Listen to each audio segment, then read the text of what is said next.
Assalamualaikum warahmatullahi wabarakatuh. Berjumpa kembali. Saat ini kita masih dalam rangkaian pembelajaran dasar-dasar manajemen.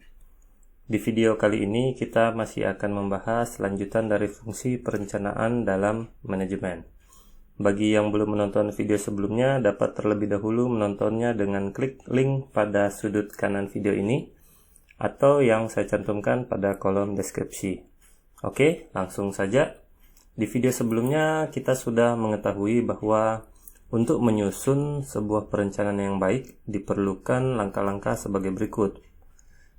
Mulai dari menetapkan goal atau tujuan, kemudian kita melakukan identifikasi posisi perusahaan, kemudian kita menyusun strategi untuk mencapai goal atau tujuan kita, dan yang keempat yaitu melakukan action.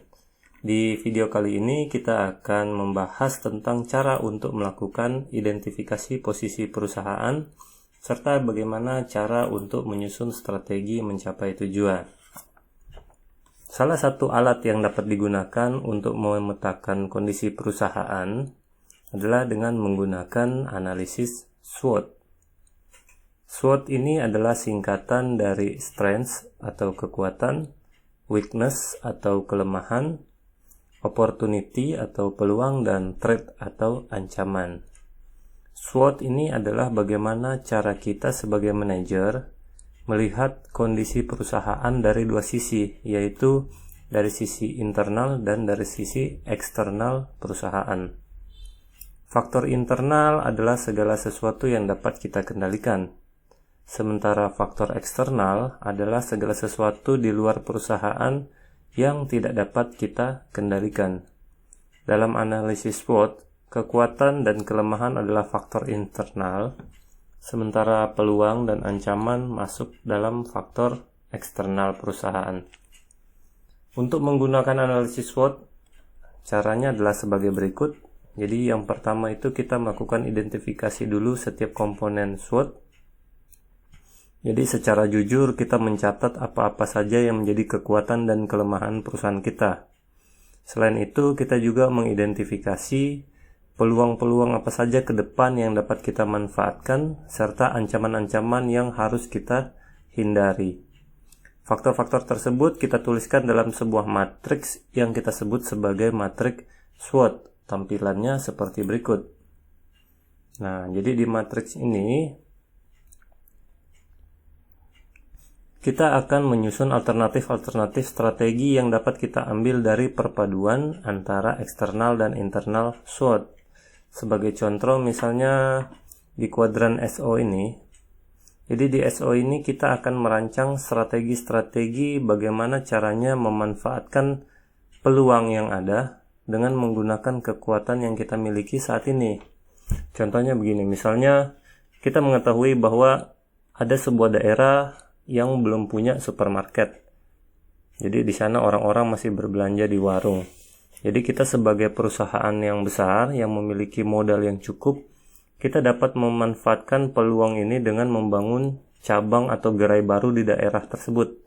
Ini yang kita sebut sebagai strategi SO atau Strengths Opportunity.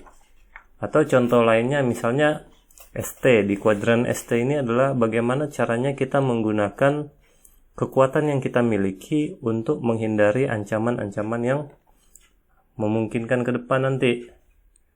Nah, jadi di sini nanti kita akan menyusun berbagai macam alternatif-alternatif strategi yang bisa kita pilih nanti. Oke? Setelah strategi-strategi itu kita identifikasi, kita bisa memilih strategi apa yang paling cocok dengan kondisi perusahaan saat ini. Kemudian kita tuliskan ke dalam action plan atau rencana kerja. Jadi di dalam rencana kerja ini dia sifatnya berurut. Jadi pertama manajemen puncak membuat sebuah grand strategi atau rencana perusahaan secara umum.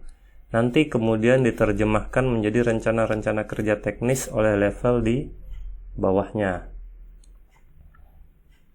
Oleh sebab itu, dalam menyusun action plan harus memuat komponen-komponen sebagai berikut.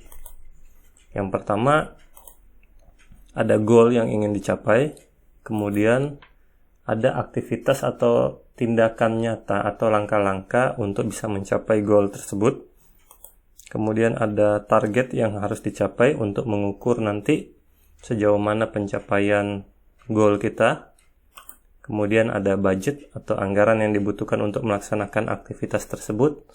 Dan yang terakhir adalah waktu pelaksanaan. Jadi kapan akan dilaksanakan. Jadi kalau kita kasih contoh seperti ini, misalnya di sini adalah sebuah contoh mengenai action plan. Jadi di sini goalnya adalah menaikkan omset perusahaan sebesar 20% pada TW3 atau triwulan 3 nanti. Nah, apa yang harus kita lakukan untuk mencapai goal ini? Yang pertama adalah kita menambah mesin produksi baru.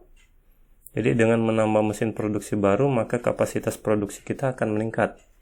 Di sini kita targetkan untuk menambah mesin baru sejumlah 2 unit dengan budget 20 juta, artinya satu mesin itu seharga 10 juta. Nah, pembelian mesin ini akan kita lakukan pada bulan April dan bulan Mei. Berarti di bulan April akan kita beli satu mesin dan di bulan Mei kita akan beli mesin yang kedua. Kemudian aktivitas kedua yang akan kita lakukan untuk bisa menaikkan omset perusahaan yaitu dengan membuka cabang penjualan baru.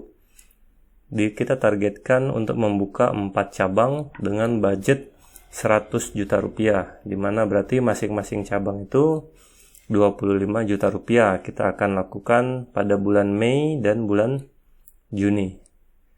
Dan aktivitas berikutnya yang bisa kita lakukan untuk mencapai goal ini adalah kita melakukan pelatihan tenaga sales. Target pelatihannya adalah sebanyak 10 kali dengan biaya 5 juta rupiah yang akan dilakukan dari bulan April hingga bulan Juni. Jadi dalam menyusun aktivitas ini, kita harus awali dengan kata kerja. Karena namanya saja adalah action plan atau rencana kerja. Jadi ini yang akan kita kerjakan untuk bisa mencapai goal yang kita capai, yang kita inginkan gitu ya. Nah, jadi demikian materi untuk video kali ini. Seperti biasa, apabila ada hal yang kurang jelas atau ingin ditanyakan, silahkan dituliskan di kolom komentar. Kemudian nanti akan kita diskusikan bersama-sama. Apabila video ini dirasa memberikan manfaat, silahkan klik tombol like. Jangan lupa juga untuk subscribe dan aktifkan tanda lonceng agar tidak ketinggalan video-video pembelajaran terbaru yang diupload di channel ini. Wassalamualaikum warahmatullahi wabarakatuh.